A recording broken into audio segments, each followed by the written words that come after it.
Lamb shanks cooked out in the bush? Preposterous, you're saying. Well, I'm going to show you how easy it is. Look, I've got these two lamb shanks. I've had my butcher cut them in the middle so they fold up and hold together nicely. I've got my pot nice and hot. I'm going to throw some ingredients in.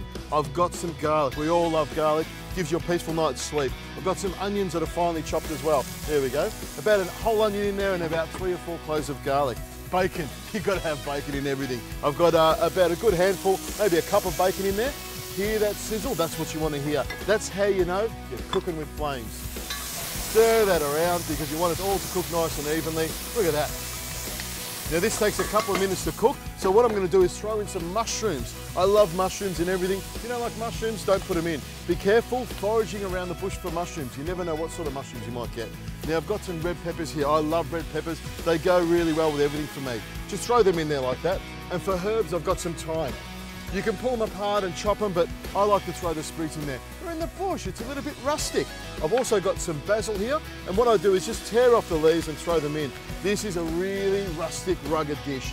Bay leaves, I stole these from my neighbour's front yard. Thanks, Bill. In they go. I've got some salt here and some pepper because that's what brings out the flavour. There we go, nice twist of milled pepper, look at that. That sizzle, if you can only smell this, it's amazing already. Can you imagine once it's been simmering for about an hour and a half? Delicious. Stir that around like that. Now all I need to do, I've got some big fat green olives. If you like olives, put them in. If you don't, you can put them aside. Now I should let that sweat for another 5 or 6 minutes, but I'm always in a hurry. So I'm gonna throw my shanks straight in here. Look at all this flavour, all these ingredients. I'm also gonna put in here a good splash of wine, but do make sure whenever you're using wine that you save a little bit for the chef, very important. And I've also got to put some tomato passata in here, tin tomato, whatever you want to do. I love the tomatoes, it's fantastic. Look at that, throw that in there like that. And also some stock, some good old beef stock. If you've got chicken stock, or even that stock that's running in the river there, doesn't matter what you use. Now I've got some butter, because butter is what makes everything taste better. A good knob of butter in there, in it goes like that. Now all you need to do is give that one little bit of a stir, make sure nothing's sticking to the bottom, no worries there.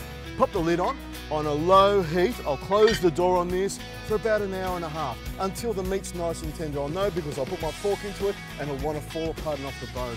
This will be moist and delicious and very tasty. I can't wait to eat this. There we go, it's just about ready. I've got some cannellini beans that are cooked already. You can use tin beans, it doesn't really matter. All you need to do is throw them in there and they heat up in seconds. I've also got some parsley in here. In it goes like that. Jeez, I'm not even gonna wait, I'm just gonna cook straight into this one. Off that crumbs, I'll grab my plate. Now I can tell the meat's tender because, as I said before, you just touch it with a fork. Look at that. Put a few of these little things in here. We call this garnish, other people call them vegetables, but you know, there's not a lot here and you can always push them aside and see the meat. Now I've just got my fork here and I'll show you how delicious, look at that. It just falls off the bone, that's what you want. How easy is that?